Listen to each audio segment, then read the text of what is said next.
इंदौर शहर में लगातार कोरोना मरीजों की संख्या बढ़ती ही जा रही है। जनवरी से अभी तक इंदौर शहर में 88 केस सामने आए हैं, जिसमें 76 इंदौर के केस हैं। साथ ही वर्तमान में 53 केस अभी एक्टिव हैं, जिसमें से एक अस्पताल में है और बाकी सब होम आइसोलेटेड हैं।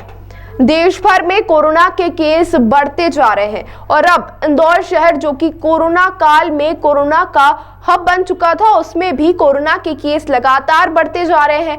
इन बढ़ती संख्या के चलते वर्तमान में अभी 53 केस एक्टिव हैं, जिसमें से एक मरीज अस्पताल में उपचारित है और बाकी सभी को होम आइसोलेटेड कर दिया गया है। वहीं 2 दिन पहले 50 वर्षीय महिला की मृत्यु हुई, जो अन्य बीमारियों से भी ग्रसित थी और यह महिला बाहर की है।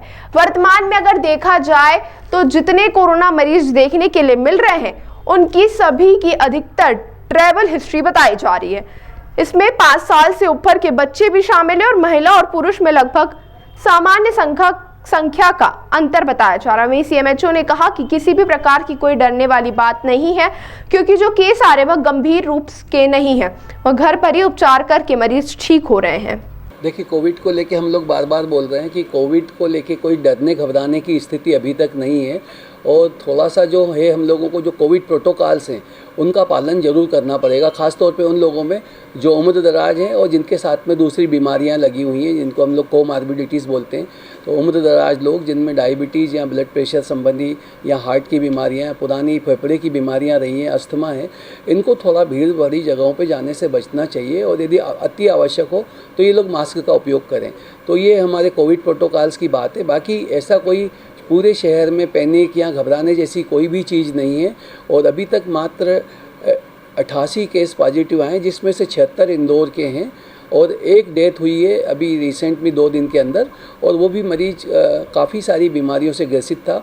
पूर्व में उसका टीबी की बीमारी को लेके इलाज हुआ था, उसके अलावा अस्थमा भी था और हृदय से संबंधित बीमारी भी थी उसको, साथ में डायबिटीज़ भी था। तो ऐसी कोई डरने सरी की कोई भी चीज़ नहीं, लेकिन हम लगातार अवेयरनेस चाहते हैं और लोग किसी भी तरह का घबरा के निर्णय लेने की बजाय जो कोविड के प्रोटोकॉल्स हैं, ख़ास तौर पे जिनके साथ कुछ बीमारियां हैं या वृद्धजन हैं, उनको थोड़ा सा भीड़ भरी जगहों से जाने से बचना चाहिए। फिर वर्तमान में कितने एक्टिव केस हैं? वर्तमान में 53 एक्टिव केस हैं और एक मरीज मात्र चिकित्सालय में भर्ती है। बाकी सभी को हम लोगों ने होम आइसोलेशन में रखा है और लगभग 7 दिन के बाद होम आइसोलेशन से सभी डिस्चार्ज हो जा रहे हैं।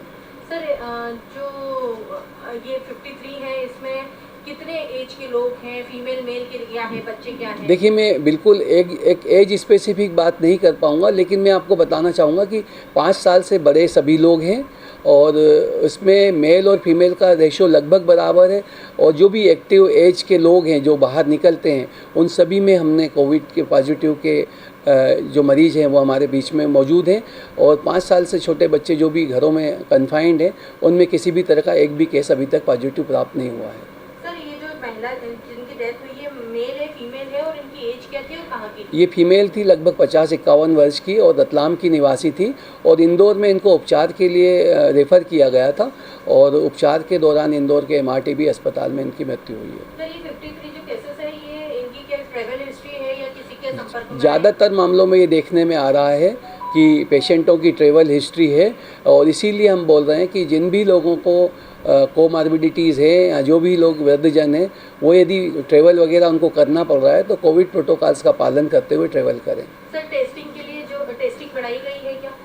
टेस्टिंग के लिए अभी तक हमारे कुछ हम लोगों शासन की तरफ से कोई विशेष गाइडलाइंस जारी नहीं की गई हैं, लेकिन जिनको भी लक्षण है उनके लिए शासकीय सेवाओं में हमारे MYH और MRTB अस्पताल में टेस्टिंग की सुविधा उपलब्ध है और इसके अलावा जो प्राइवेट निजी चिकित्सा संस्थान हैं, उन लोगों के अपने प्रोटोकॉल्स हैं, वो सर्जरी वगैरह के पहले कंपलसरी टेस्टिंग करते हैं।